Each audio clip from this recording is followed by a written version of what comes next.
Шоу-бизнес өкілдері ән, бейнебаян, концерт, той деп жүретіні белгілі. Ал олар балалары мен өздерін тәрбиелеуге уақыт таба ма? Ол үшін нағыз керек қазына кітапты оқиды ма? Қай әнші соңғы рет қандай кітап оқыды екен? Бүгін тығырыққа тіресек те, жұлдыздарымыздан осы сұрақты сұрап көрелік. Музарттың кенжесі Кенжебек еркелеп жүріп кітапты оқи бермесе керек, біраз қынжылды.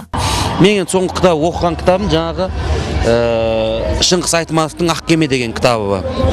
Өте маған қатты ұнады.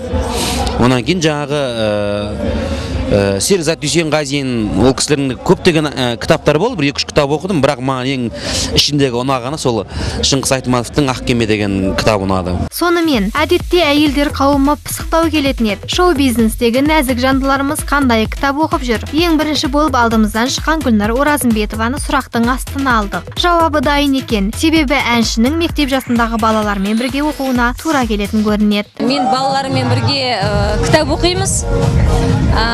Біз соңғы оқыған кітабымыз, мен кішкентайым қазір 2-ші сыныпты бітіріп 3-ші сыныпқа көшті. Бердібек Соқпақбаевтың Менің атым Қожа деген кітабын біз тек қана фильмнен ғана көрсек, қазір біз кітаптан оны оқып жатырмыз. Бірақ мен балам айтады, кішкентайым Нұранбек, мама, бұл кинодағыдай Менің атым Қожа кітаптағы образы тіптен басқаша екен деп.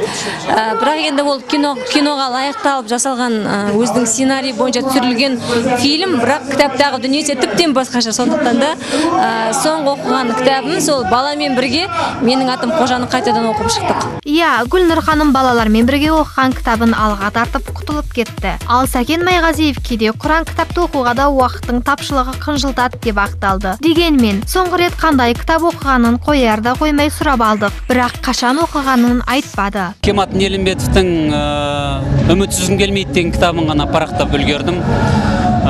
Сосын жақында Созақ өңірі деген кітапты оқып жатырмын. Шынымды айтсам, үйде кітап өте көп.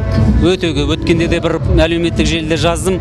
Осы 100%-ға шағатын болсақ, соның 30%-ын оқымағаныма өзімді былайша айтқанда қамшылаймын, ренжеймін өзіме. Бірақ заманның ағымы, темпоритм дейміз ғой, өмірдің жылдамдығы соншалықты таң атса болды, күн батып жатыр. Жә, басқа әншілерден сұрап әуре болмайық, түсінеміз. Сіздердің жұмыс тым қауырт, үнемі шығармашылықта, үнемі жол үстіндесіздер. Дегенмен, ара-тұра кітап оқып, көкжиектеріңізді кеңейтіп тұрарсыздар. Бұл тақырыпты алда әлі жалғастырамыз. Сондықтан әншілеріміз кітап оқып дайындалып жүрсе дейміз.